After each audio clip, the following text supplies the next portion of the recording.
a poner el equipo. Y voy a pedir a Nora, que no nunca la podemos tener ya que está, guíanos con una oración, por favor, para comenzar este encuentro y bendiga a Cecilia que nos va a traer estas palabras. No estoy pudiendo conectar eso. Querido Dios, te damos gracias por esta oportunidad, por este encuentro, porque podemos dialogar, podemos llevar ante tu presencia las distintas inquietudes, las conversaciones y sobre todas las cosas porque nos guías para que podamos entablar un diálogo efectivo y afectivo, Señor, en tu nombre. Gracias por la participación hoy de Cecilia y te pedimos que la bendigas de una manera especial para compartir, Señor, lo que ella ha preparado y tiene en su corazón y en su mente. Bueno, si te molesta, Te damos gracias y no, Te damos gracias, Señor. te pedimos en Amén. el nombre de Amén. Jesús. Amén. Bien, le voy a pedir que por favor apaguen sus micrófonos porque así no la interrumpen a Cecilia, porque ella no va a saber de dónde viene el sonido, si le están hablando o qué, así que por favor hagan eso. Y como hace Marcelo siempre, voy a pedir a Cecilia que ella misma se presente lo que le gustaría decir sobre ella misma a quienes no la conocemos tanto. Para mí es la primera vez, así que le pido que por favor se presente y comience cuando quiera. Muy bien, bueno, un gusto, verdaderamente es para mí un honor, una alegría el poder compartir con ustedes. Mi nombre es Cecilia, en realidad me especialicé, me dediqué, soy licenciada en filosofía y he trabajado en filosofía durante toda mi vida, en la docencia, tanto secundaria como terciaria y universitaria. Soy máster en doctrina social de la Iglesia. Tal vez esto puede servir de la Universidad de Salamanca. No me importan los títulos, solo me importa el que nos podamos conocer. Pero justamente el poder compartir con ustedes este momento es para mí una alegría enorme. Últimamente, hace unos años, he terminado el doctorado en pedagogía, pero siempre con una única inquietud, por eso no tienen importancia los títulos, que es encontrar el modo de poder pensar mejor este tiempo que vivimos. Y este pensar para mí es un pensar siempre dialogal, y por lo tanto este momento con ustedes es maravilloso y para mí indispensable en este camino que me he propuesto existencialmente, ¿no? Entonces, así, yo simplemente les voy a traer una síntesis donde me encantaría, y tómenlo de esta manera, invitándolo fervientemente a que interrumpan cuanto necesiten, cuanto vean oportuno, porque les podré decir que tal vez lo respondo más adelante, eso tal vez puede ser, pero estaría encantada de que ustedes no sientan esto más que una oportunidad de que pensemos juntos, y por supuesto tendremos un momento para poder compartir inquietudes y emociones y sensaciones que son indispensables. Esto como primera cosa. Y quisiera decirles también, porque ¿dónde está mi corazón en este momento? Ustedes saben que este año hemos compartido nuestras liturgias mucho más en los tiempos cronológicos litúrgicos, ¿no? Porque hemos vivido Shavuot y Pentecostés. Y de un modo especial me resonó un texto quizás tantas veces escuchado, pero que me sonaba junto a esta respuesta: haremos y escucharemos, del pueblo de Israel en el desierto. Y escucharemos que en el Evangelio, en las lecturas, perdón, que tuvimos este domingo en la misa de Pentecostés, se relata ese hecho de los apóstoles, ese trocito de Hechos de los Apóstoles, en que los apóstoles, recibiendo esta experiencia de Dios en ellos, a la que llamamos Pentecostés, salen a hablar. Y la respuesta, no quise traer el texto para no ser demasiado extensa. Quienes escuchan dicen, ¿cómo? Si estos son galileos, ¿cómo es que los escuchamos en nuestras propias lenguas? Los que somos griegos, medos, partos, elamitas, en nuestros distintos idiomas, ¿cómo es que los entendemos? A mí, no sé, creo que me sonó más hermoso que nunca este texto, porque así le dije a Dios en la oración, te pido esto, que quienes el martes me escuchen puedan entenderlo en su idioma. No quiero invadir, no quiero violentar, sino unirme a ese diálogo que en ustedes vive en relación a la búsqueda no solamente de Dios, sino también de la paz. Este es el alma con la cual quisiera compartirles esto. ¿Y de qué les voy a hablar? Les voy a hablar de los fundamentos del pensamiento social de la Iglesia. Voy a tener que usar la palabra doctrina porque hay que conocerla, la palabra doctrina. A mí les confieso que no me gusta mucho, pero Papa León está diciendo que mejor decirla y estoy contenta también entonces de hacerlo. Porque normalmente se entiende por doctrina los documentos eclesiales donde la Iglesia formula normas éticas acerca del actuar social. Pero tengo que decirlo, y así lo vivo, creo que el pensamiento social de la Iglesia se origina en la misma vida de Jesús y en el caudal de saberes y de emociones que él tiene en su ser judío. Es todo ese caudal, ese acervo, el que Jesús permanentemente en su predicación vive, explica, propone, invita. Es a partir de eso que entendemos el pensamiento social de la Iglesia. Creemos que la fe cristiana, me permito irrespetuosamente decirlo también de la judía, que la fe es una expresión que trasunta en lo social. No queda nunca en una relación individual del hombre con Dios, sino que se transforma en un estilo de vida. En un estilo de vida donde esa fe nos mueve, nos lleva a esta experiencia relacional, social. Entonces, yo voy a tratar de presentarles lo que entiendo son, los que entendemos, lo que la Iglesia llama, los fundamentos, los principios que son los ejes fundamentales del pensamiento social cristiano. Esto es lo que vamos a hablar ahora.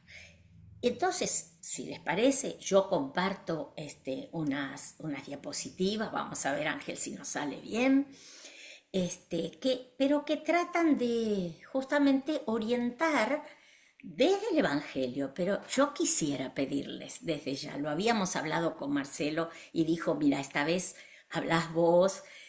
Yo le dije, Marcelo, pensemos todos los textos del Primer Testamento que hablan de esto mismo, porque esto está presente absolutamente en todo el sentir. Jesús muchas veces nombra la ley y los profetas como la esencia de su mensaje. Entonces, comparto pantalla, vamos a ver.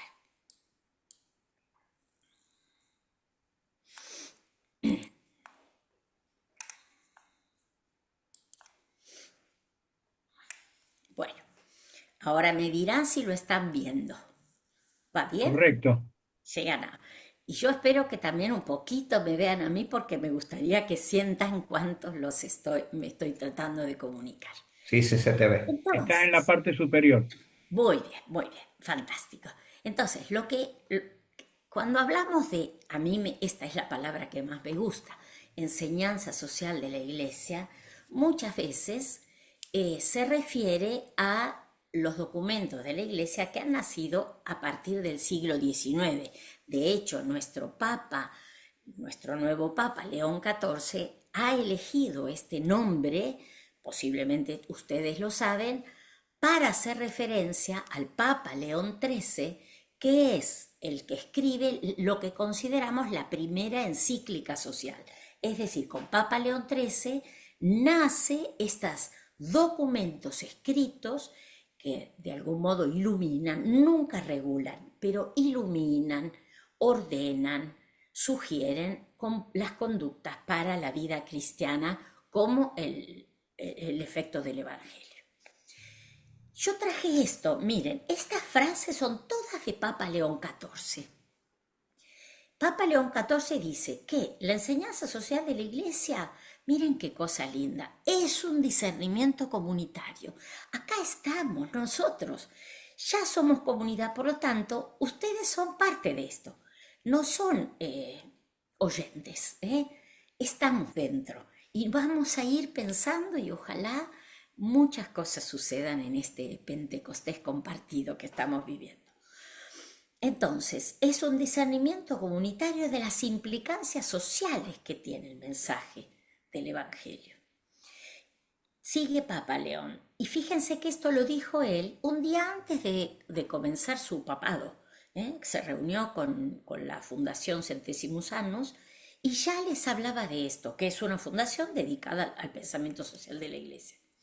El papel de la doctrina social es ser un instrumento de paz y de diálogo para construir puentes de fraternidad universal. Nada tiene sentido si no es en esa dirección. Y él reivindica esta palabra doctrina, pero advierte esto. Doctrina no equivale a una opinión, sino a un camino común, coral e incluso multidisciplinar hacia la verdad. Entonces, estamos invitados a hacer un camino compartido. ¿Va bien? ¿Les parece lindo? Ay, a mí me parece que si en vez de escuchar una clase la vivimos juntos, me parece maravilloso.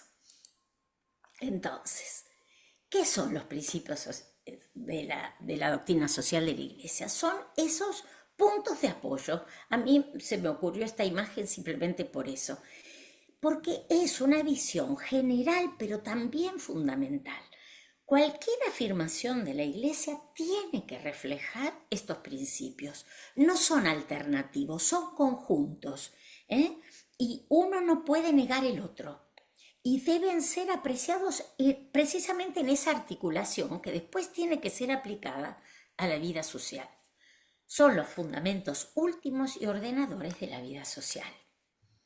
Aprovecho a decirles de paso, porque estaba allí en un rinconcito, que yo pertenezco a la fundación del Centro Latinoamericano de Evangelización Social, que ustedes verán a veces con un logo que se llama CLADES, y nos dedicamos a esto, al pensamiento social de la Iglesia. Esta es la imagen que más me gusta, porque a mí me gusta mirar con muchas tonalidades, y lo que vamos a hacer hoy tiene que ver con esto. Y la palabra de Dios se escucha de muchas maneras. No encontraba distintas orejas, pero encontré distintas lentes. Y me gusta porque mucho en la filosofía contemporánea se habla de estas perspectivas, de estos modos de aproximarnos a la realidad desde distintas cosmovisiones. Y fíjense, tomé este texto del Evangelio de San Juan, que quizás alguno de ustedes conoce, que es un diálogo de Jesús con una mujer samaritana. Jesús, un caminante, que se acerca a un pozo y le pide a la mujer si por favor le da de beber. Y esta mujer, sorprendida, porque un judío le pidiera a ella que le dé de beber. Y Jesús le dice, si conocieras el don de Dios, si pudieras ver, si pudieras cambiarte la lente y descubrir quién te está pidiendo, el texto continúa, le pedirías a él de beber y yo te daría un agua con la que nunca volverás a tener sed. Fíjense, planos completamente distintos. Tendría razón la pobre samaritana decir, este hombre está loco, no tiene ni un jarro, y encima pretende darme de beber, ¿no es cierto? Pero justamente en este diálogo maravilloso entre Jesús y la samaritana, fueron aproximándose fueron encontrando la posibilidad de que ese mensaje armonizara en la vida de ella y de Jesús. Y esto es lo que nosotros pretendemos ahora, poder descubrir este don de Dios que se acerca y nos quiere ofrecer algo. Desde nuestros textos sagrados nos quiere dar una posibilidad nueva de leer la realidad social. Y por lo tanto, el pensamiento social de la Iglesia nos ofrece eso, una oportunidad de una nueva criticidad ante los problemas. Claro que en el Evangelio no está el Fondo Monetario, no está la inflación, no está tantas situaciones tan importantes que estamos viviendo ahora. Pero al mismo tiempo, nosotros somos responsables, y aquí me refiero a filósofos contemporáneos que nos advierten de esto, la responsabilidad de reconocer que no alcanza lo que hemos pensado desde nuestros tesoros religiosos, desde nuestros conocimientos de la fe para responder a hoy. ¿Qué nos pide hoy Dios? Y en este sentido, reconocer lo que un filósofo como Thomas Kuhn llama anomalías, es decir, aquí, y voy a nombrar uno, como ustedes podrían nombrar, y los invito a nombrar, los problemas del cambio climático, la crisis ambiental, la extrema inequidad. Evidentemente nos dicen que es necesario volver a mirar la realidad social y volver a mirar nuestros textos para poder encontrar qué podemos hacer. Dios tiene palabras, como las tuvo siempre para todos los acontecimientos de la vida humana, si le dejamos volver a hablar, si podemos descubrir también hoy, como decía Jesús, el don de Dios que se te acerca a darnos de beber. Monseñor Angelelli, ustedes conocerán, un obispo de La Rioja, muerto en el proceso militar, él decía, es necesario tener un oído en el Evangelio y otro oído en el pueblo. Y para nosotros esto es una gran responsabilidad. No basta tener el oído en el Evangelio, es necesario tener el oído en el pueblo. ¿Por qué? Porque el pueblo nos dice estas grandes preguntas que nosotros, como le sucedía a Moisés con el pueblo de Israel en el desierto, como nos sucede cotidianamente, necesitamos saber cuál es ese dolor en el cual inspirarnos para ese diálogo con Dios que permita que Él vuelva y siga manifestándose. Entonces, ¿cuáles son estos principios? Y lo hacemos así, Lo hacemos no para que ustedes sepan más, por supuesto que este power queda a disposición de ustedes, sino para que nos demos la oportunidad de pensar juntos. Si ustedes leen, todo este concepto de los principios está sobre todo sintetizado en el Compendio de la Doctrina Social de la Iglesia, un libro maravilloso que en el 2004 la Pontificia Comisión de Justicia y Paz presentó a pedido de Juan Pablo II, que es de algún modo como una síntesis del pensamiento social de la Iglesia. Por supuesto, imaginen ustedes, un documento maravilloso, pero del 2004, hoy necesita ser revisado, repensado y reelaborado para este tiempo, pero sigue siendo verdaderamente algo extraordinario. Justamente el compendio presenta estos principios. Quizás si ustedes buscan en internet van a encontrar que no dice 5, que dice 4, en otros casos yo diría son 6, según cómo entendamos esta visión.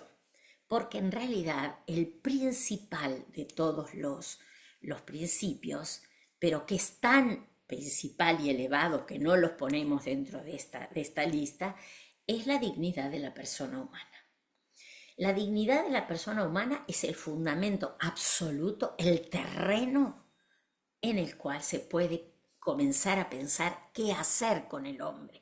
Y qué hacer con el hombre significa qué hacer con la obra excelsa de Dios, del ser que Él llamó a un diálogo personal con Él.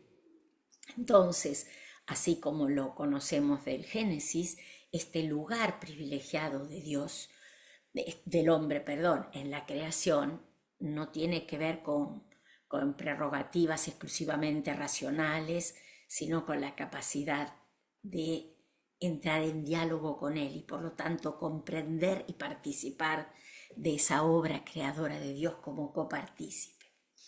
Este principio de la dignidad de la persona humana es el fundamento total de todos estos principios que, como ustedes ven en esta imagen que les presenté, serían como las columnas que pueden ayudarnos. Pero estos principios no se pueden pensar sin los valores, es decir, sin valores fundamentales a los cuales se refieren, porque vivir, por ejemplo, ya nos vamos anticipando al bien común, es buscar el bien común, es porque creemos que todo hombre en su dignidad debe vivir en la justicia, en la verdad, en la libertad y en el amor. Ninguno de estos valores puede ser negado a este camino social en el cual nos proponemos caminar. Un camino arduo, un camino doloroso que hoy tiene páginas muy dolorosas y de gran perplejidad, ¿verdad? ¿Estamos bien hasta aquí? Díganme un poquito si estoy siendo clara, aburrida, y si estoy aburrida, antes de dormirse hagan alguna pregunta, así nos despertamos. Entonces, empezamos por este maravilloso concepto. Miren, ¿por qué elegimos primero el bien común? ¿Saben? Es uno de las nociones más importantes para poder entender el mundo contemporáneo. Y es por eso que yo, antes de empezar a leer, a pensar el bien común, quiero citar a Papa Francisco en este concepto maravilloso que él habló de la ecología integral. Ustedes saben que la encíclica Laudato Si, una encíclica maravillosa del 2015, él presenta, nos invita, nos convoca y ha tenido un eco enorme en la comunidad, mucho más allá de la iglesia católica, esta lectura del mundo contemporáneo y la necesidad de pensar juntos el futuro de la humanidad y del planeta. Este concepto de la ecología integral, dice, es inseparable de la noción de bien común, un principio que cumple un rol central y unificador de la ética social. Y aquí define Papa Francisco justamente esto. Nosotros estamos acostumbrados a, permítanme decirlo así, no quiere ser un juicio hacia nadie, muchas veces tenemos una lectura muy reducida de la noción de bien común, una noción que a veces alcanza a nuestro grupo social, a nuestra familia, a nuestro país, pero que tiene una gran dificultad de incluir, de reconocerse responsable del destino de la humanidad. Por eso me pareció importante comenzar con esto. Entonces, Papa Francisco dice, es el conjunto de condiciones de vida social que hacen posible a las asociaciones y a cada uno de sus miembros en el logro más pleno y más fácil de su propia perfección. Este texto, que es de la Constitución Pastoral Gaudium et Spes del Concilio Vaticano II, Papa Francisco la toma para decir, no nos salvamos si no salvamos, y no sé si les gusta este concepto, también las asociaciones, que el bien común tiene que ver con ese bien que permite todos los otros bienes. Y por lo tanto, el bien de las familias, el bien de las organizaciones y también de todos y cada uno de los hombres. Así es la definición de bien común. Las condiciones para todos y cada uno de los hombres, porque muchas veces asociamos el concepto de bien común con el concepto de mayoría. Y decir, bueno, mira, para todos no se puede, ahora hay que salvar, no sé, los niños, las industrias, lo que fuere. ¿Cuál es el fundamento bíblico? Y quiero decirlo así, fundamento bíblico, porque estoy segura y lo vivo junto con ustedes, que este es un tesoro de nuestra fe compartida. El fundamento bíblico del bien común es el amar al prójimo como a nosotros mismos. No es posible la vida social sin una relación de amor que genere una igualdad de posibilidades, no una igualdad absurda y homogeneizadora, sino una relación de un amor que permite la igual dignidad de todos los hombres. Este es el fundamento antropológico, que bueno, no lo dice solo el Eternauta, no lo dice solo la Laudato Si, pero sabemos muy bien que nadie se salva solo y que nuestra vida humana es una vida comunitaria. Y por lo tanto, hablar de bien común no es ser tan buenos y tan generosos de dirigirnos hacia los demás, es pensar el único futuro en el cual es posible la vida humana. Entonces, el bien de todos y cada uno de los hombres. Pero yo creo que necesitamos, en este tiempo contemporáneo, darle a este concepto de bien común algunas clarificaciones que ojalá esté de acuerdo en compartir. Yo no sé si ustedes saben que Elinor Ostrom es un premio Nobel de Economía que habla de los bienes comunes, no del bien común, de los bienes comunes.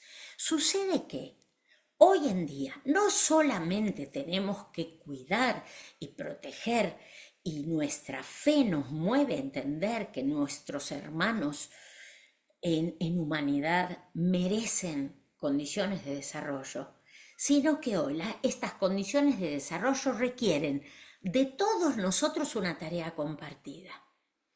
Y esto, lo que Elinor Ostrom llama bienes comunes, son aquellos bienes que no son posibles de ser resguardados para la humanidad, sino con la tarea compartida, la colaboración entre Estado, sociedad civil y también el mundo económico. Ustedes saben que aquí, y aquí doy algunos ejemplos, pero todos lo sabemos, el tema del clima. ¿A quién le compete el cuidado del clima? ¿A quién le compete el cuidado del medio ambiente? Sin lugar a dudas a los estados. Pero el Estado no puede cuidar el medio ambiente sino con la colaboración activa y responsable de todos los habitantes. Y por lo tanto, hoy vivimos en una responsabilidad y corresponsabilidad en el cuidado de estos bienes que permiten el desarrollo y el logro del bien común de todos los hombres. Pero no es solamente el medio ambiente y el clima. Me parece que es muy importante entender esto. Las culturas son bienes de la humanidad. Los saberes y lo que la ciencia, que muchas veces se vuelve un privilegio y un recurso de avasallamiento de otros, la ciencia es un saber de la humanidad y es un bien común que todos tenemos que custodiar. La conectividad como derecho humano es una responsabilidad. Ustedes saben que hoy aparentemente vivimos en un mundo hiperconectado. Sin embargo, no es verdad que esta conectividad alcanza a todos por igual. Para algunos, el acceso a los saberes que circulan en los universos virtuales es muy reducido. Esta responsabilidad de caminar hacia el bien común implica esto, la corresponsabilidad, y con esto digo la legislación, el cuidado, la denuncia, a la responsabilidad de custodiar estos bienes comunes que mercado, estados y sociedad civil deben juntos y armónicamente custodiar para desarrollo de toda la humanidad. Y aquí un paso más, que en realidad parece un paso más porque hoy tiene una importancia enorme, pero en realidad esto ya lo decían los padres de la Iglesia en los primeros siglos, cuando la caída del Imperio Romano reclamaba estas cosas, pero sin lugar a dudas, Papa Juan XXIII, en momentos tan importantes con el fin de la guerra, reclamaba la necesidad de una autoridad mundial que permita que los conflictos entre los estados y las regiones puedan ser tratados orgánicamente, solidariamente y subsidiariamente entre todos los pueblos. Nuestra responsabilidad es entender esto, que el bien común, que los conflictos internacionales no son ajenos a todos nosotros, también aquellos que nos parece que no tienen nada que ver con nuestra vida. En este momento hay 36 conflictos bélicos en el mundo. Quizás uno o dos los reconocemos como importantes. Y sin embargo, la necesidad de una autoridad internacional, que no estoy hablando de las Naciones Unidas con la organización que hoy tiene, sino que las propias naciones, todas ellas, nos demos la posibilidad de encontrar caminos adecuados institucionalmente para encontrar una respuesta no solo a los conflictos bélicos, sino a los grandes desafíos muchas veces de la situación climática o de la pobreza o de lo que fuere, como una respuesta que hace a esto que decíamos. El bien común es el bien de todos y cada uno de los seres humanos. Tengo la impresión, están tan calladitos que estoy un poquito asustada. ¿Eh? ¿Cómo? Perdón, no sé si me están hablando a mí. Como están tan calladitos, pido a Ángel que me avise si ya todos se han dormido. ¿Eh? No, estamos todos muy atentos, no te preocupes. Bueno. Y bueno, yo elegí como segundo principio, porque en realidad se podría empezar por cualquiera de ellos, pero yo elegí este principio que tiene un nombre bastante extraño, pero que me parece sumamente importante, de la subsidiariedad, porque todos nosotros conocemos y tenemos algún pensamiento y alguna emoción respecto de la palabra subsidio. Y en realidad la palabra subsidio quiere decir es ponerme junto al otro en ayuda. ¿Qué significa la subsidiariedad? El valor de acompañar en las organizaciones, en todas las organizaciones, en principio el Estado, pero también todas las organizaciones intermedias, la posibilidad de colaborar, de promover a quienes tienen menos posibilidades. Promover no significa simplemente una dádiva, sino un apoyo, una promoción respecto de capacidades que todavía no ha podido desarrollar. El ejemplo lo tenemos cotidianamente entre nosotros en nuestra vida familiar. ¿Quién de nosotros entiende como denigrante que una mamá ayude a su hijo? ¿Cómo no entender que poder acompañar a un anciano o a un enfermo forma parte de la dignidad y de la lógica de la vida social? Si esto que naturalmente vemos así, ¿por qué no pensarlo? Y esto ya Papa León XIII en la Rerum Novarum lo afirma, la necesidad de sociedades intermedias, es decir, de organizaciones que acumulando saberes o posibilidades o recursos pudieran ayudar a la promoción. Por ejemplo, los sindicatos de los trabajadores, las obras sociales en la atención a los enfermos o a las necesidades de las familias en aspectos linderos al trabajo, las organizaciones de cultura, las escuelas como servicios subsidiarios que acompañan la promoción de las nuevas generaciones, la promoción de la sociedad. En ese sentido, la subsidiariedad, fíjense qué lindo lo que dice, todas las sociedades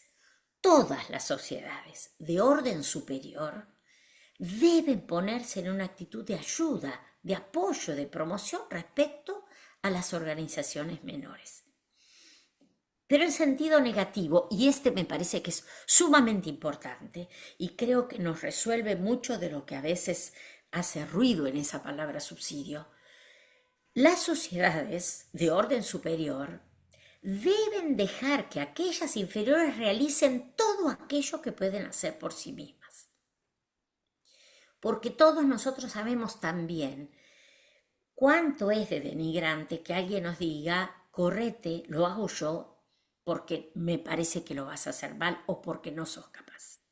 Entonces, este juego, miren qué juego delicado y permítanme de un exquisito ejercicio político también, el permitirnos reconocer las posibilidades de quienes hayan logrado un aprendizaje, un conocimiento, un capital, de poder ponerlo a disposición de la promoción de quienes todavía no han podido desarrollar estas capacidades o estas condiciones.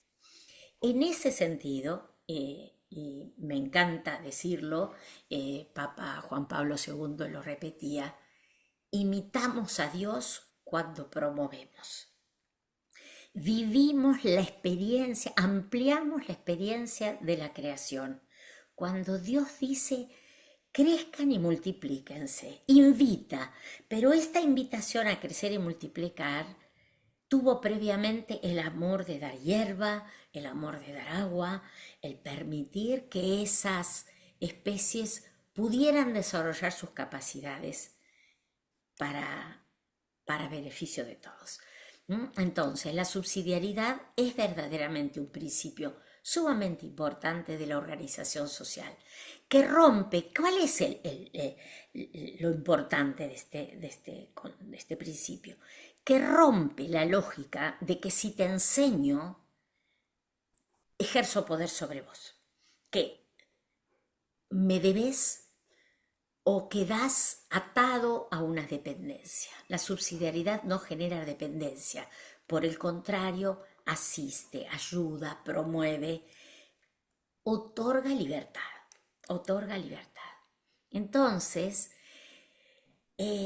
aquí me pareció importante, y si ustedes me permiten, es una frase de la encíclica Fratelli Tutti de Papa Francisco, una encíclica muy dedicada a la vida política y por lo tanto con mucha incidencia en los conceptos de subsidiariedad. Dice, el desprecio a los débiles, fíjense, lejos de subsidiarlos, los despreciamos, puede esconderse en formas populistas que los utilizan demagógicamente para sus fines, por lo tanto no hay promoción, o en formas liberales, al servicio de los intereses económicos de los poderosos. En ambos casos se advierte la dificultad de pensar un mundo abierto que tenga lugar para todos, que incorpore a los más débiles y respete las diversas culturas. ¿Ven? En este sentido, la subsidiariedad es esto, en la convocatoria a todos los diversos, la convocatoria a la posibilidad que la iniciativa, la libertad y la responsabilidad no sean patrimonio ni del Estado ni de algunos poderosos, sino que sea participada por todos. Muchísimo para decir, muchísimo para comentar. Espero que todo esto nos sirva para dialogar a continuación. Otro principio. El principio de la participación. Aquí hay una frase profundamente amada por los cristianos de Jesús. Jesús está ya sabiendo que le queda poco tiempo de vida y le hace un último pedido a su Padre y dice que todos sean uno. Pero un modo de ser uno, que me parece que es muy importante clarificar, porque si no podemos entender la unidad de modos muy diversos, ¿no? Jesús dice, como tú, Padre, estás en mí y yo en ti, que también ellos estén en nosotros. O sea que la unidad no es simplemente una concordia, un amiguismo, una simpatía recíproca. Si nosotros vemos la vida de Jesús como hemos visto la vida de tantos grandes profetas en la historia del pueblo de Israel. ¿Qué es la unidad? Es esa capacidad de que Dios entra en el hombre y que la vida de Dios en la vida del hombre genera una armonía y una búsqueda de aquellos bienes superiores y de aquella capacidad de ir al encuentro de todos. el modelo que Jesús propone de unidad es ese en el cual Jesús no era un títere del Padre, pero unía su voluntad a aquel proyecto salvífico de Dios, que es el que todos los hombres tengan vida y la tengan en abundancia. También este domingo hemos leído este texto de la carta de San Pablo a los Corintios, que nos dice que todos somos parte de un mismo cuerpo.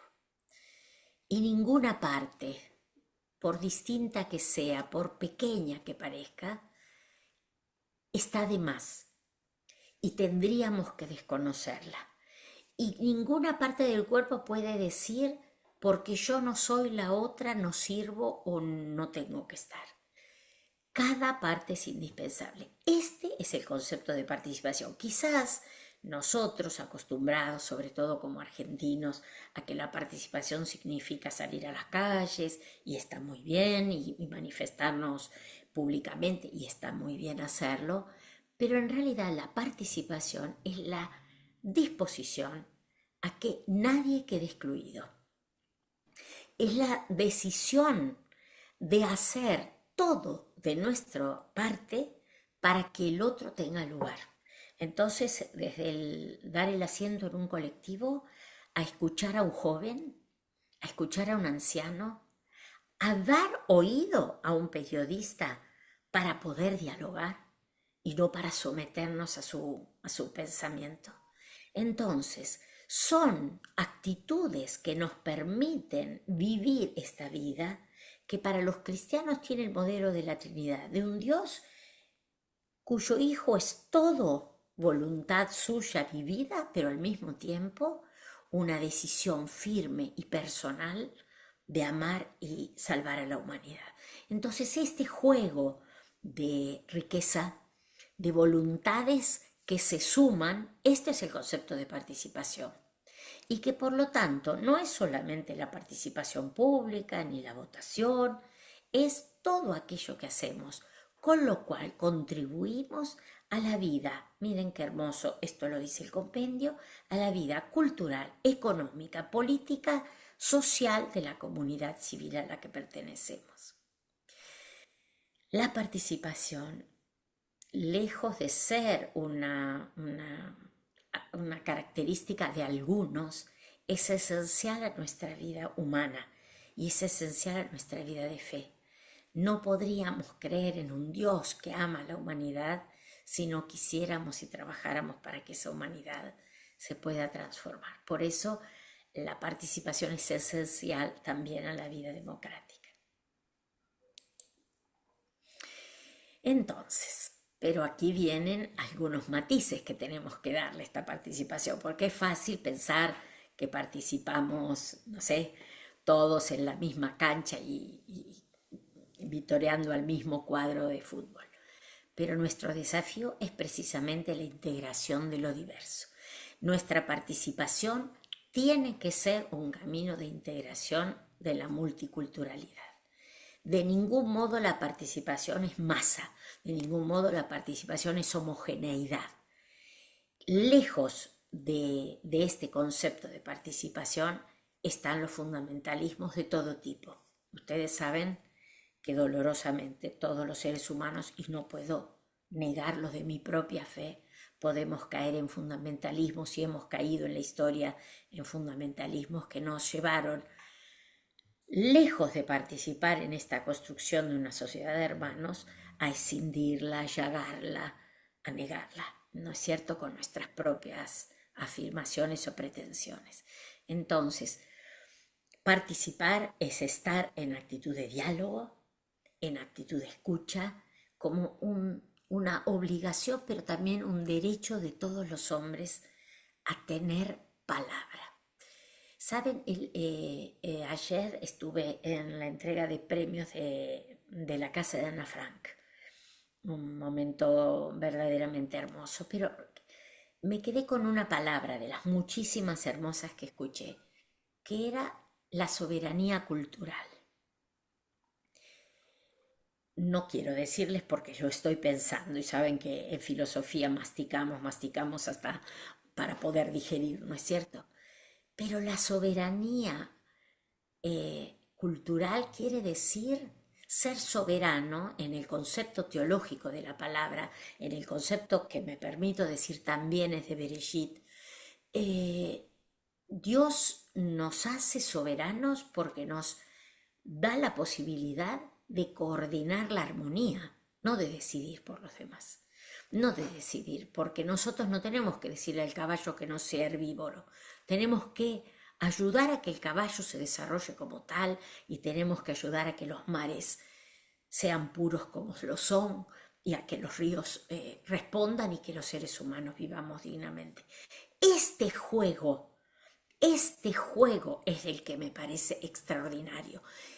La soberanía entendida, y cuando hablo de un país soberano y cuando hablo de una dignidad cultural, digo una dignidad que se conquista otorgando voz a los otros, oponiéndonos a la tiranía, me parece, cultural, de lo que sea, de cualquier fundamentalismo, de cualquier actitud que pretenda negar la dignidad de quien piensa u obra en modo diferente. Entonces, el valor de este llamado a la participación me parece que nos lleva no solamente a sentirnos partícipes del mundo como lo somos hoy a través de los medios de comunicación, sino también partícipes en los pequeños espacios comunitarios que, aunque parezcan pequeñitos, como nuestra biblioteca barrial, nuestra fundación, nuestro pequeño espacio, son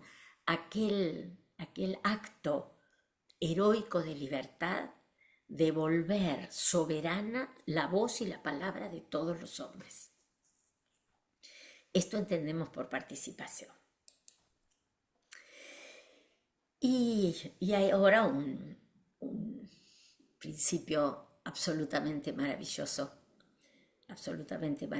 que creo que las dolorosas circunstancias del medio ambiente nos permiten y las dolorosas imágenes de la inequidad en el mundo nos permiten comprenderlo todavía más. ¿Y qué puedo decir sabiendo quiénes me escuchan cuando una religión dice es necesario dar tiempo a la tierra y a los pobres para recuperar su libertad? ¿Cómo no voy a entender los jubileos como la primera enunciación clarísima del destino universal de los bienes?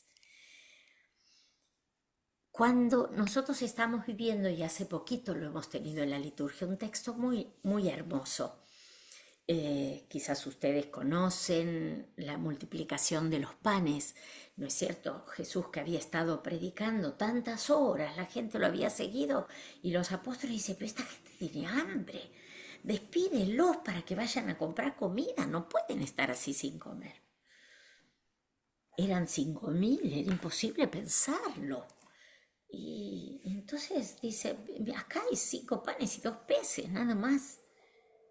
Y Jesús dice una frase, permítame decir, ridícula: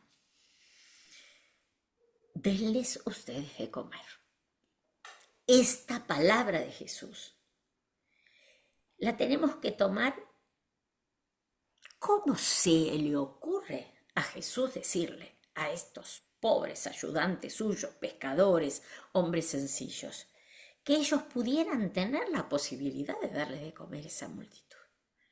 Y sin embargo Jesús lo dirige a ellos, no dice quédense tranquilos que acá yo agarro los pescaditos y los multiplico y comen todo. No. Entonces esta propuesta, denles ustedes de comer, es la que genera en los apóstoles, es decir, tenemos solo esto poquito tenemos. ¿Qué es esto para tanta gente? Y sobre esta pregunta y sobre este dolor, y quisiera marcar esto, permítanme decirlo, quizás otras personas hablarán del destino universal de los bienes desde otros lugares. Yo quiero hablarlo desde el lugar donde a mí personalmente me sirve como una medida de mi relación con Dios. ¿Qué pasa con el dolor de mi hermano? ¿Qué pasa cuando voy al centro comunitario y encuentro ese chiquito que está escribiendo en el borde de una hoja usada, porque no tiene más hojas en su cuadernito. ¿Qué pasa cuando sigue pintando con naranja el caballo, el árbol? Y le digo, ¿el árbol también lo pintás naranja? Y el compañero dice, es que solo tiene ese color. Yo quiero hablar de este principio desde este dolor.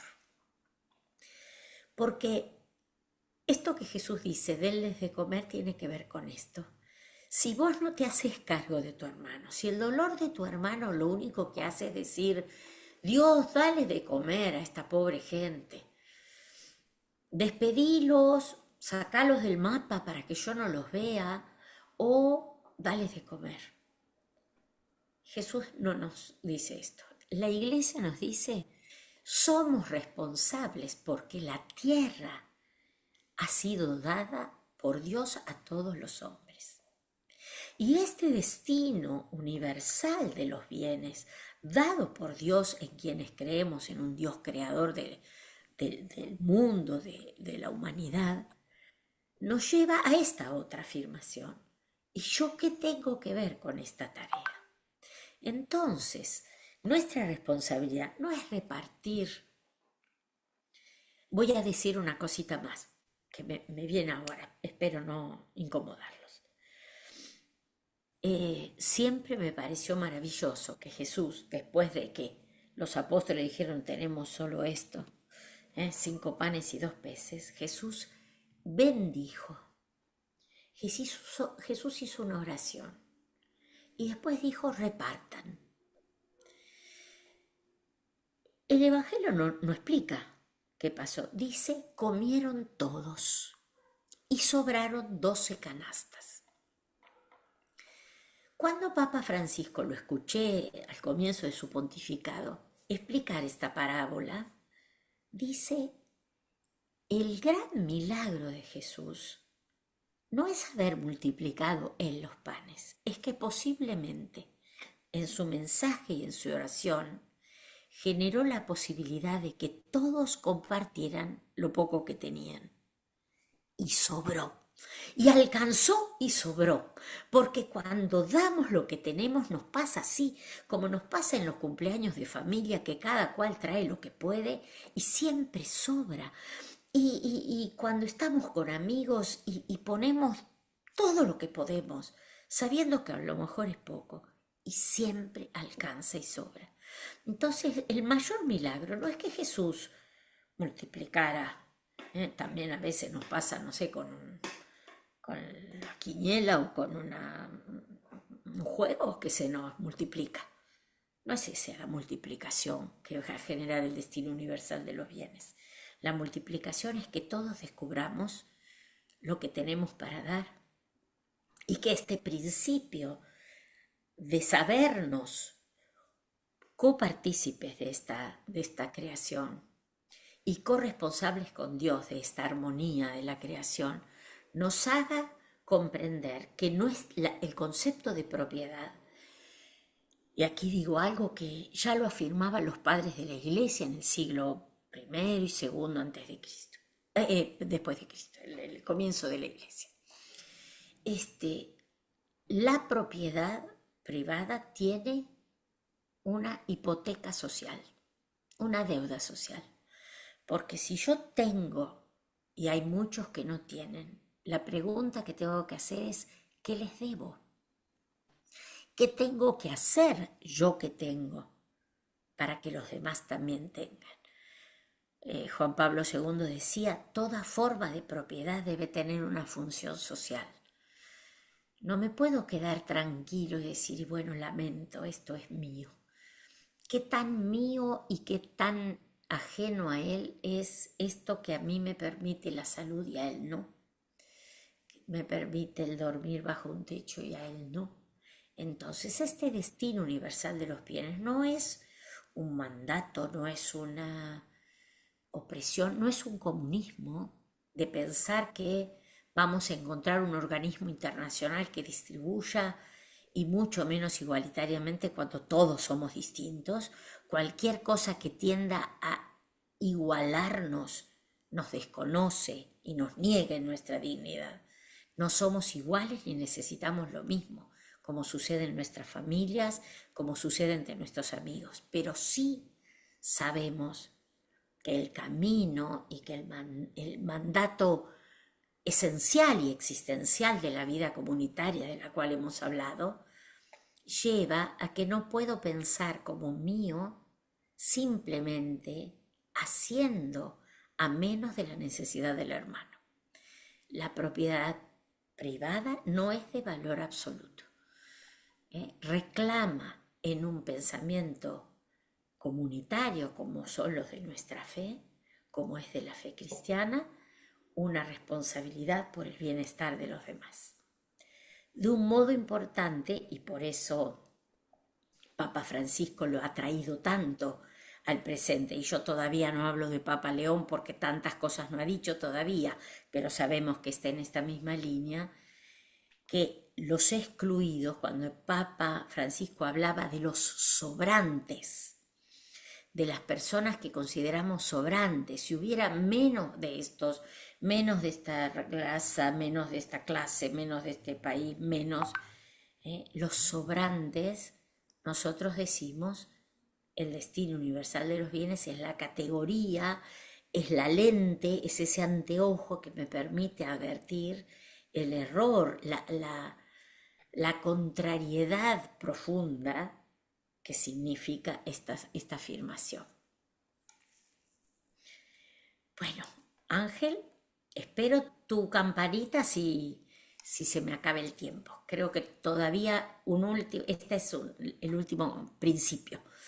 ¿Todavía podemos seguir un poquito más? ¿Puede Sí, ser? sí, terminemos. Bien, bueno.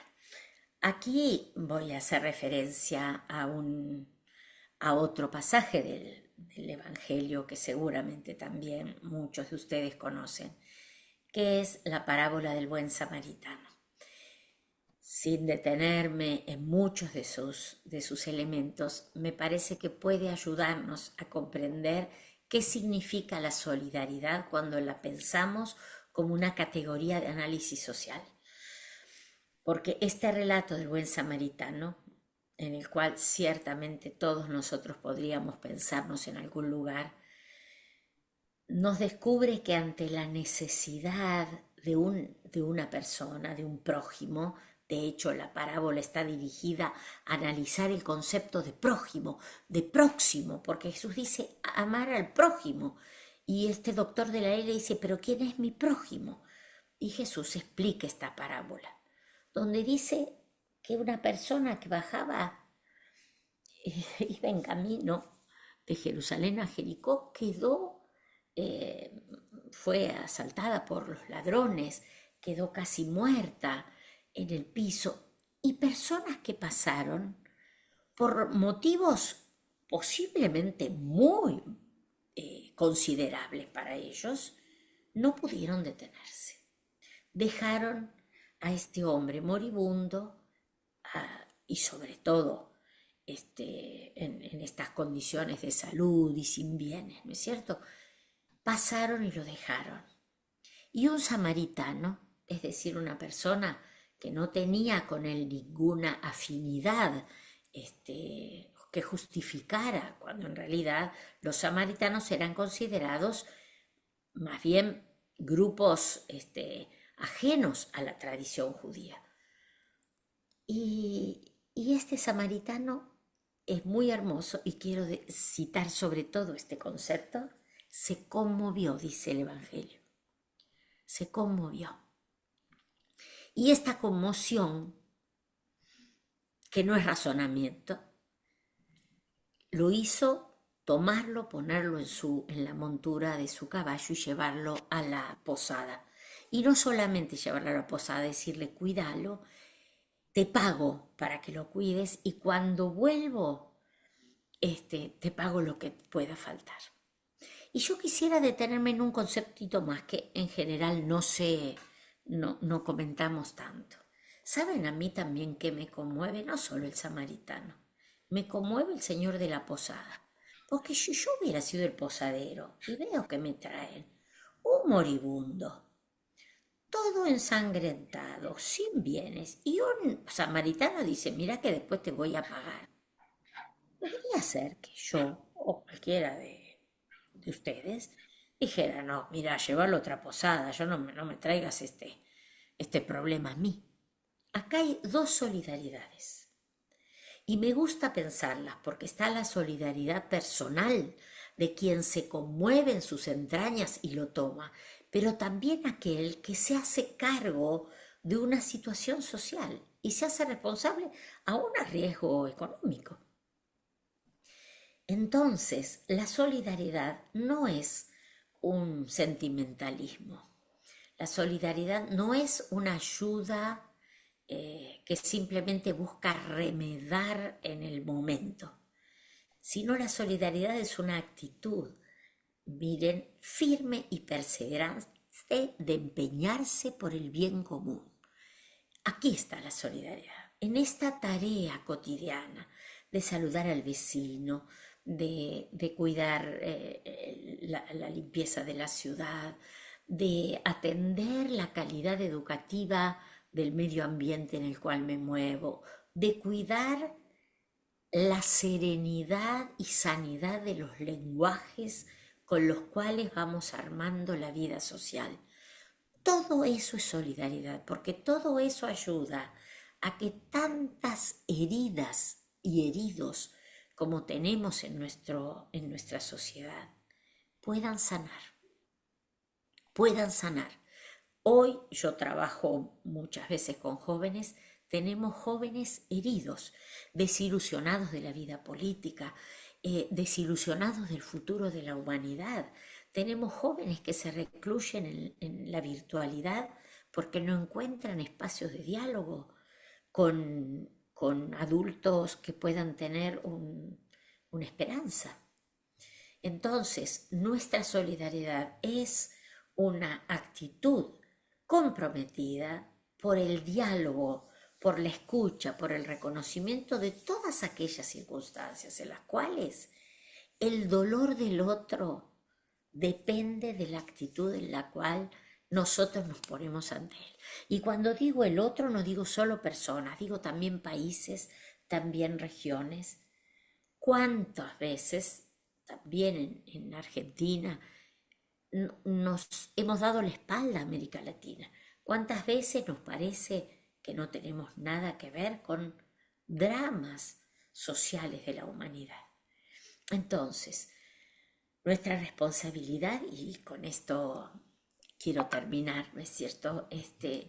Y creo que allí está el concepto de ecología integral de Papa Francisco. El concepto de ecología reúne, según mi concepto, todos los principios de la doctrina social, porque busca el bien común, porque busca esa subsidiariedad corresponsable de la promoción de todos, porque genera una participación responsable y dialogal, porque rompe esa autorreferencialidad en la cual, me permito decir, estamos todos hoy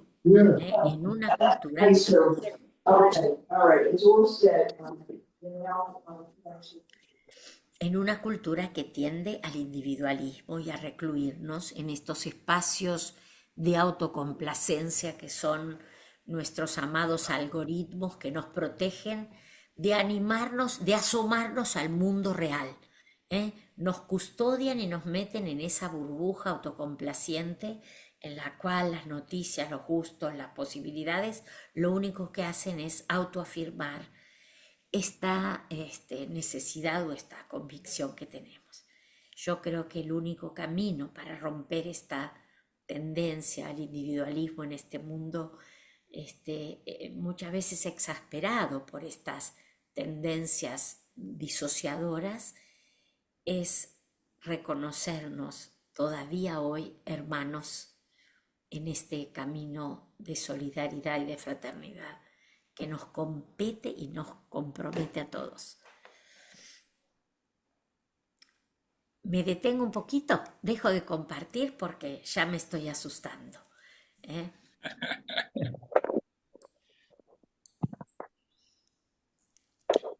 Bueno, Ah, Marcelo, qué bueno que te veo. Ay, Hola, estuve escuchando atentamente todo el no, tiempo. no tengo la menor duda, pero es lindo verte también. Muchas Bueno, gracias. Muchas gracias por todo lo que compartiste con nosotros y lo que nos haces pensar. Uf, bueno, tremendo. Muchas gracias. Una exposición además bastante, para mi gusto, por primera vez encuentro la doctrina social de la Iglesia explicada, desarrollada. Yo hablo de mi ignorancia, estoy hablando, ¿no? Y te lo agradezco, de verdad. y yo pido perdón entonces, Marcelo, por no haber, porque nuestra iglesia no la pudo mostrar. Bueno, para eso son estos espacios, Sí, sí, justamente. sí, sí, sí, sí. Te Bueno, comento, yo me quedé pensando algunas cosas mientras te escuchaba adelante. y pido disculpas si mis preguntas son muy básicas, muy rudimentarias, ¿no? Pero estaba tratando de vincular este, la doctrina social de la Iglesia, así como vos la planteás, vincularla en el terreno bíblico, ya que ilustraste con dos situaciones bíblicas de samaritanos. Mm, Estaba tratando de vincularlo con las ideas de Joel, con el pensamiento de Joel, ¿no? Respecto fundamentalmente a la pregunta que planteaste, ¿quién es el prójimo? Este, a mí me gusta más decir, esto lo aprendí del rabino Ari Stockman, ¿quién es mi semejante? ujú, ujú, Parece mucho más apropiado porque la proximidad geográfica con otra persona de biología humana mm, mm, no quiere decir que necesariamente sea mi prójimo. ujú, ujú. Ahora, si yo veo en esa persona a alguien creado y criado a imagen y semejanza de nuestro creador, y esa persona también ve en mí a alguien Mm, criado y creado a imagen y semejanza del Padre, mm, bueno, entonces ahí sí somos semejantes, mm. aunque pensemos o creamos cosas diferentes, pero hay una cierta nivelación en el vínculo que nos hace semejantes, Pero, ¿no? Este, y perdón si estoy tomando mucho tiempo por ahí, otras no, por personas quieren favor. intervenir, pero como hoy estuve fuera de cámara, aprovecho y hablo. Ahora, entonces me quedé pensando con las ideas de Joel, que si Jesús dice que vino, si Jesús dice que vino para las ovejas Ovejas perdidas de la perdidas. casa de Israel, Sí. qué bien que sirven las dos imágenes que trajiste, la del buen samaritano y la mujer samaritana, como gente, no sé si técnicamente son de las ovejas perdidas de la casa de Israel, aunque Samaria fue la capital del reino de Israel, ¿eh? Ujú. Este, pero en todo caso son semejantes, son personas que no siendo judíos, sin embargo, buscan la luz de la Torá y acercarse al Padre, Ujú. ¿no? Y entonces la doctrina social de la Iglesia me parece que en este punto realmente expande lo que Joel diría, o yo interpretando al Nuevo Sí. Testamento, usando como clave las palabras de Joel, diría, ok, sí, los samaritanos son ese semejante porque son justamente a quienes vino Jesús. ¿Estás de acuerdo con este planteo? No, no es el desarrollo de la doctrina social, No, no, me voy no. por una tangente. Está clarísimo. Desde que conozco el pensamiento de Joel y he tenido la posibilidad fantástica de encontrarnos con él en Jerusalén, Creo que es muy importante, Jesús siempre lo dice, yo he venido para las ovejas perdidas del pueblo de Israel. Me parece un concepto fascinante y siempre permanentemente Jesús habla de la ley y los profetas, por lo tanto, de este patrimonio. Él dice, no he venido a cambiar ni una coma de la ley, yo he venido a darles cumplimiento, por lo tanto, me parece que lo que hace la doctrina social, también por las características de una cristiandad, aunque la palabra no me gusta, de una vida cristiana que se expande después a través del Imperio Romano y ya a toda la humanidad, eh, todos los documentos de la doctrina social de la Iglesia están escritos para los cristianos y para todo hombre de buena voluntad, sintiendo que este patrimonio de ningún modo lo estamos eh, reconociendo como exclusivo, sino todo lo contrario. Nosotros haciéndonos eco del dolor, de los problemas y de la tradición de la humanidad, porque cuántas de estas nociones las compartimos con muchísimas personas, incluso que no tienen fe. Pero me parece que esta voluntad de Jesús de ir a las fuentes, y de hecho Jesús permanentemente en mi Biblia, en la Biblia que yo utilizo para mi vida personal, están permanentemente citados los textos del Primer Testamento a los que corresponde cada texto del Segundo Testamento, ¿no es cierto? O sea, reconocemos esta tradición compartida y por lo tanto la oportunidad de llegar a quienes todavía no han llegado, pero que hoy también en este mundo global, entendemos que es toda la humanidad. Entendemos que es toda la humanidad y por lo tanto es interesante. La encíclica Laudato Si ha sido quizás más leída fuera que dentro de la iglesia, ¿no? Reconocida y tratada y valorada.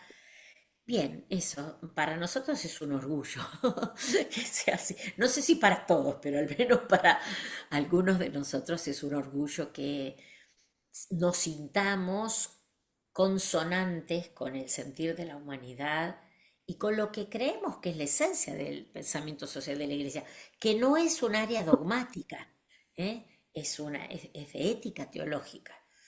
Y por lo tanto es de una ética que nace de aquella concepción de bien que nos presentan nuestros textos y nuestra vida, ¿no? Y nos propone nuestra vida de fe. Así que ciertamente todo lo que aprendí de Joel y esta sensación de que Jesús atesora y dilata este pensamiento en diálogo con todos aquellos que esperamos encontrar, Ujú. es así, hermosa, gracias. Gracias. Bueno, yo Hola, quería. Ah, no, no, no, no, no. no, Vení, vení. Cadimac, No, no, vení, adelante, vení. No, no, no, no. Después, después. pero vos estás a 6 horas más, estás primero. Sí, no, no. Bueno, primero, qué gusto, Cecilia, muy sólido tu desarrollo y lo más, digo, impactante, las coincidencias que hay, este, más que en la teología y la teocracia y la religión judía, porque el judaísmo lo que privilegia y prioriza es la condición humana y el desarrollo que vos hiciste tiene que ver con el ser humano. A veces se hace complicado entre este mensaje de entrega, más que de equilibrio, de equidad. En el judaísmo se destaca que cuando uno ayuda, no porque es superior o porque tiene, porque es la realidad. El mérito también es del otro. Por eso la equidad le corresponde al que no tiene. Y Sí. no es el momento, pero las leyes precisamente en el judaísmo plantean el reconocimiento del otro, lo vemos en lo que hace a toda la legislación de la agricultura, el séptimo año, la devolución, los esclavos, el jubileo, etcétera, etcétera, etcétera. Eso tiene que ver con restitución o Sí, tikkun, corregir y con el Tikkun restituir Olam, así es, sí, sí. para vivir, así es. Así que un gusto, muy bien, y dejemos el trago para Raúl. Gracias, gracias, Beni. Me encanta que hayas traído esta noción. Tuve la oportunidad de participar en un seminario judeo-cristiano y me proponían pensar el Tikkun Olam desde nuestra fe. Y la verdad que me costó mucho encontrar particularidades y diferencias, cuando en realidad nuestra emocionalidad de fe nos llama a entendernos así, de una creación compartida y dinámica a la que seguimos participando, porque lejos de que la creación sea algo concluido, la creación es un acto permanente de Dios al cual adherimos con cada uno de nuestros actos. Creamos el mundo según el modelo de Dios o destruimos ese modelo pretendiendo hacerlo como la Torre de Babel a nuestro estilo, ¿no es cierto? Entonces me encanta este concepto de restitución, me parece extraordinario y te agradezco que lo hayas traído. No me lo había recordado cuando preparé esto. Qué bien, qué bien. Gracias, Beni. Ah,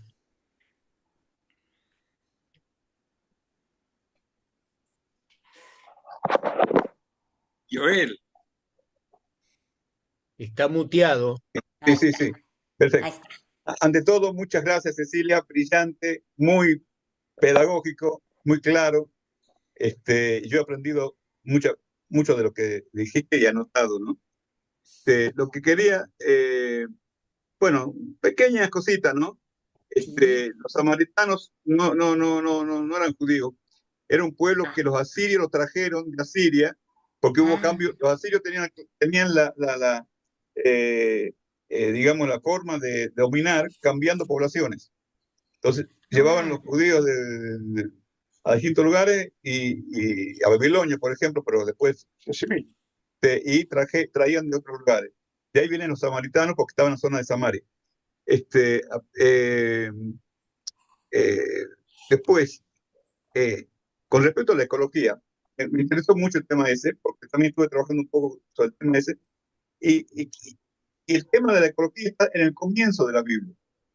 Está en el pecado original.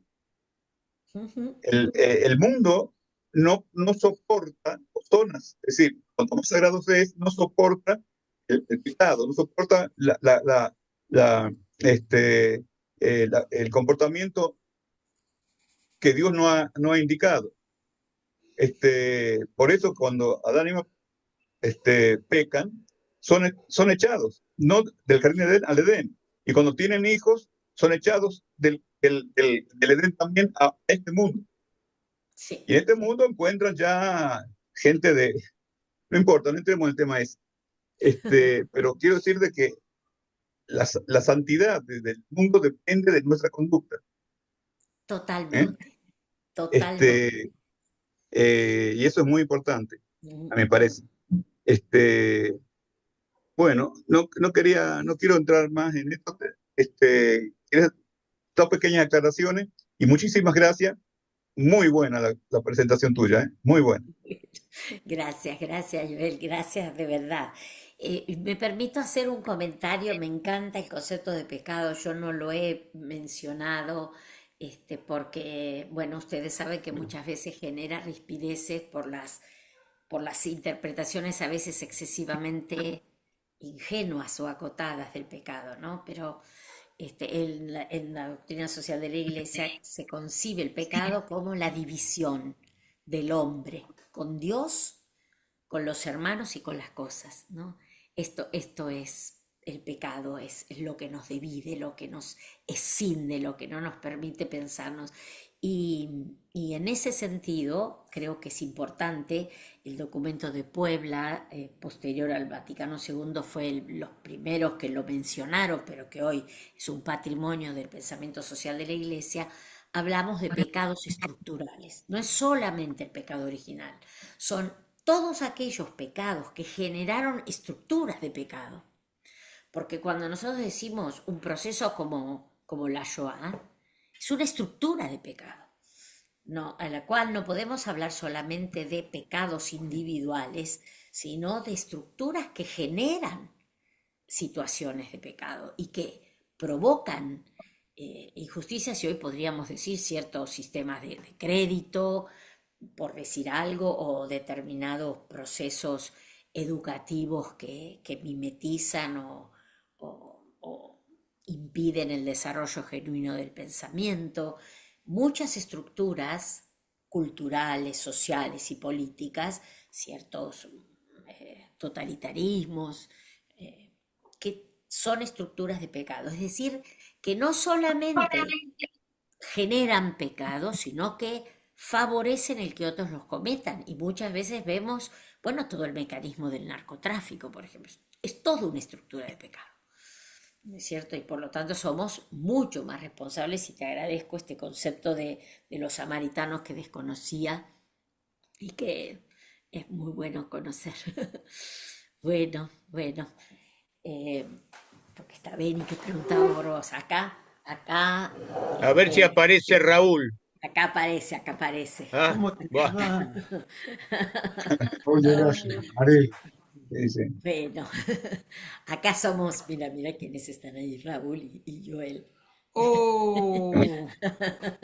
¿Cómo les va? Muy bien, ¿qué tal? Qué alegría Muy poder bien. estar acá, Marcelo. Hola Mira. Marcelo, ¿cómo estás? Hola, ¿qué tal? Sí. Bueno, es una alegría y les agradezco. Habría tantas cosas para decir, sobre todo para mí es una responsabilidad, me he dedicado durante muchos años a esto, decir que estos no son pensamientos que nacen con León XIII ni con la Iglesia de la modernidad. Esta es la historia de la fe del pueblo. Los padres de la Iglesia, que son los primeros pastores, los que después de Jesús, primero los apóstoles y después los obispos, sacerdotes, aquellos que iban guiando al pueblo, son clarísimos en todos estos principios. Son clarísimos, no es un invento de la modernidad ni de este momento que la Iglesia. Ahora, si son desde el origen así, también tenemos que decir que así es grave la traición que la misma Iglesia ha hecho a estos principios. También tenemos que decir que teniendo este patrimonio extraordinario, ya vivido con claridad desde los primeros siglos del cristianismo, es todavía más doloroso reconocernos responsables, al menos responsables silenciosos, ¿no es cierto?, de atrocidades en contra de la dignidad de los seres humanos.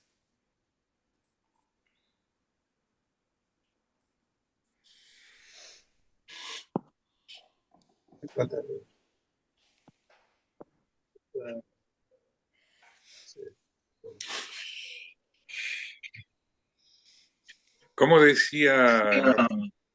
decía Nostra Aetate?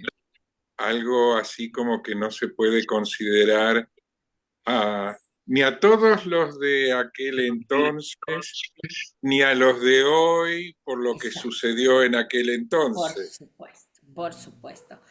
Por supuesto, nosotros cuando hablamos de iglesia tenemos clara diferencia de lo que significa el camino del pueblo en la fe. Papa Francisco hablaba del pueblo santo de Dios como esa comunidad que, fíjense que la definición teológica y dogmática más importante de iglesia es el concepto de pueblo. ¿Qué les puedo decir a ustedes de esta palabra? ¿Qué les puedo decir a ustedes? Es la definición que Lumen Gentium da de la iglesia. Después dice, la iglesia es esposa, la iglesia es cuerpo, pero la iglesia es pueblo, y en esa fe de un pueblo que caminó en la historia, con maravillas de todo tipo, con testimonios extraordinarios, también tenemos, como lo sabemos y lo hemos leído también en el Primer Testamento, los límites y los dolores de nuestra humanidad, herida por el pecado, ¿no? Y por lo tanto, responsables también de esto. Gracias, gracias. Qué lindo este año que recordamos el aniversario de nuestra Tate y celebramos este camino tan cada vez más cálido y más lleno de motivos para seguir caminando, ¿no? Gracias. Y en un camino, en un mundo que cada vez más necesita que caminemos juntos, no uniformados, unidos. Unidos, así es, exactamente. Esto es una responsabilidad enorme, enorme. Verdaderamente estamos viviendo este contraste, ¿no es cierto?, entre el dominio digital de la uniformidad, porque nos creemos pensando diverso y en realidad nos uniformamos en los pensamientos de las mayorías, al individualismo del desinterés. Creo que el gesto más antinómico al bien común y al amor social es la indiferencia. Ni siquiera el odio, la indiferencia. Y estamos enfermos de indiferencia, bajo las excusas de todo tipo. No tengo tiempo, no soy capaz, estoy ocupado, y bueno, romper esta actitud generalizada de la indiferencia presupone esto, ¿no? El arriesgarnos a transitar, a salir de la pantalla para creer, y de verdad lo creo profundamente, y ojalá ustedes lo sientan de parte mía, que no quedamos atrapados en la pantalla, que creo que detrás de esta imagen que veo hay seres que palpitan y que eligen, y yo les agradezco lo que podamos hacer juntos a partir de este momento.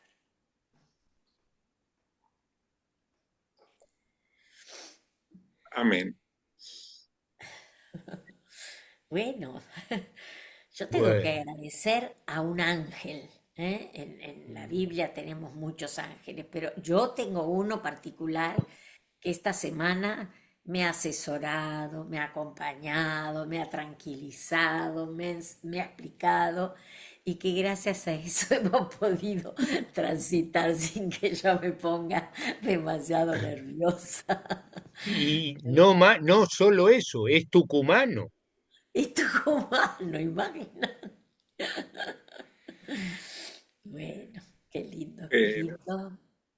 Pedimos que este Pentecostés Shavuot permanezca en nosotros. Para nosotros, Pentecostés inicia el tiempo de la iglesia, decimos, de este pueblo que ya no tiene a un Dios fuera, a un Dios afuera, sino a un espíritu que desde dentro lo guía. Y este tiempo de la iglesia nos une, en este pueblo que decide reelegir la libertad, ¿no? No puedo, Cecilia, y no puedo dejar con la esperanza y la obstinación por los 55 rehenes que todavía se encuentran en Gaza. Sí. El dolor crece y nos acercamos prácticamente falta poco a los 2 años. Esperemos que regresen a casa. Amén, amén, amén, amén. Amén, amén, Amén. Amén. amén. Bueno, gracias a todos entonces. Muy bien, un gusto, Cecilia. Raúl, ahora bancátela y...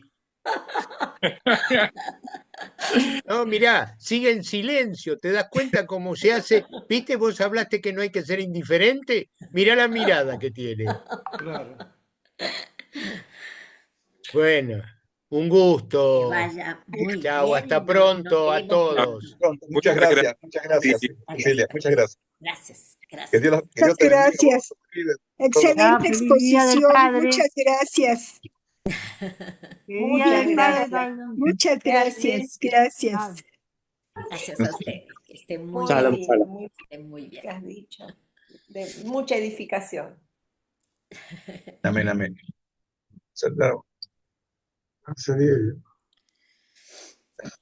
Saliendo.